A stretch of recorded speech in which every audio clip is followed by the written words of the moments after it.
আসসালামু আলাইকুম।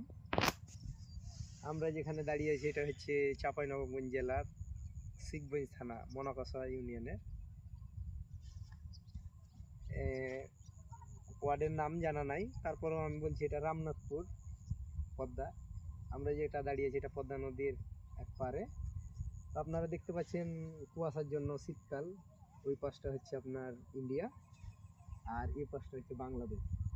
তো এখন পানি আছে, কিন্তু এখন থেকে জানুয়ারি বা ফেব্রুয়ারি এরকম দিকে এই নদীটা একদম শুকায় যায়, অনেক চর, মানে হেঁটেই ওই পারে যাওয়া যায়। কিন্তু এখানে কুয়াশার জন্য আপনাদের দেখাতে পাচ্ছি না, কিন্তু আপনার এই পাশে দিয়ে গেলে দেখা যাবে বিএসএফ ক্যাম্প, ওই যে লাইট জ্বলছে, কিন্তু আমার ক্যামেরাতে আসছে না। আর এই পাশে আমাদের বিজিবি ভাইরা আছে। আর এই হচ্ছে আমাদের পরিবেশ পদ্মা নদীর এই পারে। তো সময় পেলে আপনারও এই দিকটা